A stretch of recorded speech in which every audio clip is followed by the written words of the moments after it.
I can no longer tolerate your presence. My new dream home deserves to be free of any unwanted elements, so I need you to leave immediately. Huh, what do you mean? Yes, I simply can't live with someone like you any longer. My name is Bella, and I'm 32. I was married to Dylan, who is 5 years younger than me, a detail that only became problematic recently. I first met Dylan at a party hosted by my friend Janice, who was his workout buddy. Dylan was charming, with a chiseled jaw and a strong build. At that time, I was single, and Janice was determined to play matchmaker, introducing me to every eligible man in the room, including Dylan. Hey, Dylan, meet my brilliant millionaire friend, Bella.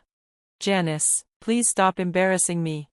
Not embarrassing, just stating facts. I blushed, grateful for her praise as she added that I could have also been introduced as a beauty with brains. Well, she's certainly both. You two enjoy yourselves while I mingle with the other guests. Once Janice left, Dylan asked why Janice had called me geeky. I smiled and explained that I was an engineer at a software company, which kept me busy and earned me that nickname. That's impressive. So, you must be doing well financially, making you a millionaire geek. I laughed. You could say that. The evening unfolded with easy conversation, and I found Dylan to be incredibly sweet and captivating. We began meeting regularly for coffee and dinners. He started picking me up from work, eager to maximize our time together, as he worked as an assistant at a small firm. A few months later, he proposed. Although I loved him, I felt it was too soon, especially with the age difference. I voiced my concerns, questioning whether his intentions were genuine. He assured me that time shouldn't dictate our decisions, challenging the outdated notion that the man should always be older. Despite his reassurances, societal expectations loomed large in my mind. Ultimately, Dylan convinced me that our love could overcome any obstacles, and I said yes. We introduced each other to our families. My father, Jeffrey, was quiet but approving, while my mother privately expressed concerns about our financial compatibility. I reassured her that we had discussed finances, downplaying our income differences. She warned me about men's egos regarding financial success, but I defended Dylan, emphasizing his willingness to share household responsibilities since my job was demanding. That conversation made me realize I had never actually discussed finances with Dylan, nor had I asked about his salary. Though I was financially independent and not interested in his money, I recalled that he had inquired about my salary before proposing. Despite my initial worries, I chose to overlook it, excited as we started our married life together. Our honeymoon in Hawaii, funded by my company, was a joyful beginning as we embraced living together. However, a month into our marriage, Dylan sat me down after dinner, looking serious. I'm sorry to bring this up, but I'm in a difficult spot and need your help. Is everything all right? Not exactly. My parents are struggling. They live in a second-floor apartment with no elevator, and as they age, the stairs are becoming a real challenge for them. I understand. Have you thought about moving them to a ground-floor home or an apartment with an elevator? I suggested that, but they'd prefer to build a house instead. I was taken aback. Building a house can be quite expensive. Are you prepared for that financially, or are you considering taking out a loan? He hesitated, finally admitting he might need to ask me to lend him the money for the construction. I was caught off guard by this unexpected request. I carefully pointed out the significant amount involved and expressed my hesitation about such a large loan. Frustrated, Dylan insisted it shouldn't be a problem for me, given my stable income, but I remained uncertain, unsure of how to refuse him. I suggested we take some time to think it over. Dylan agreed, looking forward to my decision. That night, I weighed the wisdom of lending my entire savings to him for the construction of a house for his parents. I had worked hard to accumulate that money, intending to secure my own home and a comfortable retirement. The next morning, as I headed to the office, Dylan hugged me, reminding me he was eager to discuss this over the weekend. As he rushed out the door, I felt uneasy and uncertain about what to do. Seeking guidance, I talked to a colleague who suggested formalizing the arrangement with a contract to ensure he would repay the loan. It seemed like a smart move to avoid potential issues later. When I returned home, I told Dylan I was willing to lend him the money but that he needed to repay me within 2 years. To my surprise, he accepted the terms. I insisted on having him sign a formal document, making it clear that I could take legal action if he defaulted. Dylan laughed at the suggestion, but I remained serious, presenting him with the paperwork. After a skeptical glance, he reluctantly signed. Despite completing the transaction, I still felt uneasy about lending him money, especially considering his modest salary. Soon after, Dylan's behavior shifted. He began coming home late and neglecting household chores. When I confronted him, he dismissed my concerns, attributing his late nights to work. Gradually, my affection for him began to fade. On weekends, he was often absent, overseeing the construction of the house. Sometimes he claimed to be at his parents' place, helping them out. Feeling increasingly suspicious, I decided I could no longer ignore my frustrations and confronted Dylan. "Dylan, you've been acting strangely and practically living off me. What's going on?" He immediately got defensive, accusing me of harshness. He claimed I had been relying on his income since we married and hadn't contributed financially or helped around the house. When I questioned his low earnings, he shrugged and said, "You knew my salary when we got married. Why did you marry me?" I was taken aback and confused. "Excuse me, I'm not here to argue. I just found out your mother is throwing a housewarming party for the new place tomorrow." His tone was almost mocking as he replied, "Oh, my bad." I couldn't believe what I was hearing. He hadn't even bothered to inform me that the house was finished or that his mother was planning a party, one I hadn't even been invited to. Frustrated, I shouted, "You built that house with my money, and you didn't even let me know it was done or that a party was happening." Dylan's nonchalant response only fueled my anger. "I must have forgotten. Please, be our guest before leaving the house," Dylan said, humming as if nothing had happened. My anger surged, and I felt an overwhelming urge to break everything in sight, but after a moment, I managed to calm myself. A couple of hours later, I received a call from my mother-in-law. She informed me about the housewarming party at their new home the following day. I didn't say much during the call but hung up feeling certain that Dylan had prompted her to invite me. Her previous lack of invitations and general disapproval of me made me skeptical. At first, I had no desire to attend the party, especially after recent events, but then I reconsidered. If I didn't go, they might spread rumors about me being jealous of their new house. Reluctantly, I decided to put on a smile and make an appearance. When I arrived, I noticed the entrance decorated with flowers, and Dylan and his mother were busy greeting guests. As I walked in, my mother-in-law expressed surprise at my attendance, questioning why I had come. Dylan quickly intervened, urging me to go inside.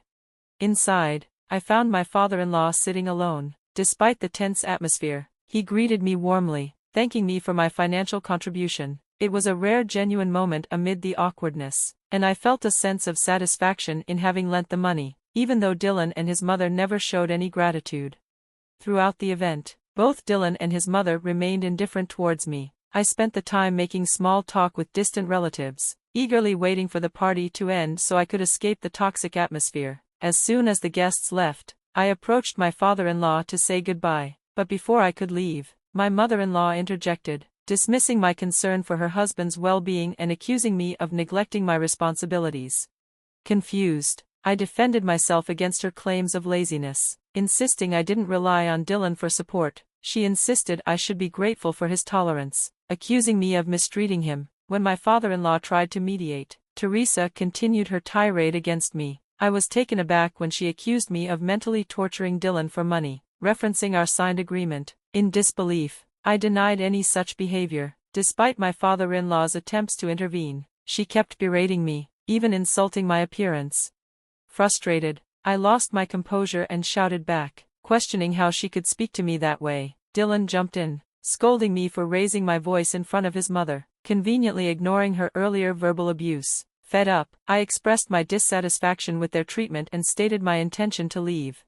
"You can't tolerate disrespect in your new dream house, huh? What? I refuse to keep living with a woman of such low character. You've been relying on my income all this time, and now you dare to call me trash. You're pathetic, Bella. Let's be clear, you knew you could never attract a man like me, given your age and average looks. That's why you married me despite my modest earnings, so don't complain about money now."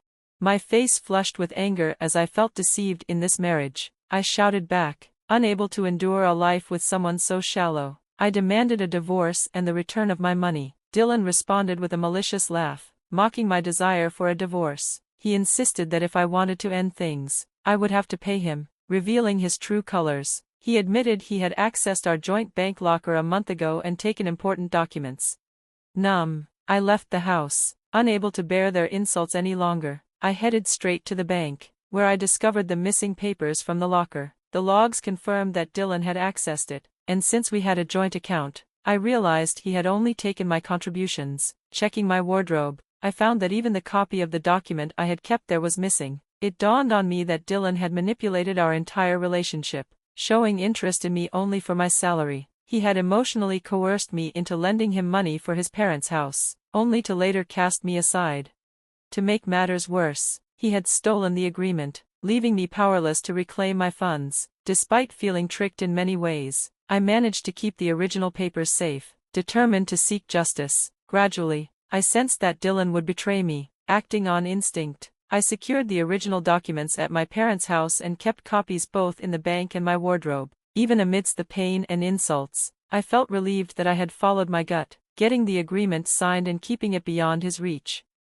I called my mom and recounted the entire incident. Enraged, she expressed a strong desire to sue Dylan and his mother for the torment they had put me through. To my surprise, she admitted she wasn't shocked. She suspected Dylan had been pretending to be in love with me all along. I asked her about his true intentions, and she pointed out how hastily the wedding had been arranged despite our limited acquaintance. Reflecting on her insights, I realized I should have been more cautious. I confessed to her that I had lied about discussing finances with him, acknowledging that I had never explored his salary because money hadn't seemed important at the time. Taking her advice to heart, I understood the need to be wary of trusting others too quickly.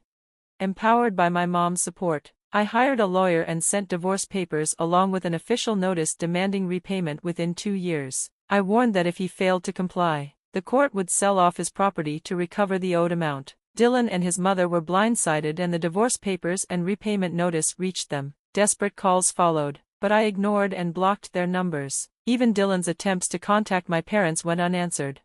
In a final attempt, Dylan left a voicemail on my office phone, apologizing and professing his love. He pleaded for forgiveness, blaming his behavior on his mother's influence and expressing hope that I might reconsider. However, this time I stood firm, deleting his message and blocking his contact. Despite his lawyer urging me to reduce the owed amount by 60% due to financial constraints, I remained resolute and ignored the request. After enduring countless insults and personal attacks, there was no way I would forgive him or waive my rightfully owed money. Over the next 2 years, Dylan struggled to gather even 60% of the debt, relying on loans as his low salary fell short. Ultimately, he had to sell the very house he had thrown me out of. Facing the fallout from his actions, I learned from Janice that Dylan had moved back in with his parents in their old apartment. The truth had spread, leading to their ostracization in the neighborhood, with Teresa tormenting both Dylan and Adam for their financial struggles. Dylan even faced criticism at work, prompting him to quit and move to a different city. Adam, too, distanced himself from Teresa, opting to live with his brother in the countryside. Teresa eventually found work as a nanny to support herself. I felt no sympathy for Dylan or Teresa. They deserved the consequences of their actions. On the contrary, I found solace in knowing that Adam could finally enjoy a peaceful retirement. As for my own life, I had been in a relationship with Ronald for a year. He's a 38-year-old colleague whom I've known for many years, though our connection turned romantic only a year after my divorce. We developed a strong bond after spending time together at an office party. This time, I'm proceeding with caution, taking my time to thoroughly analyze our relationship before making any decisions.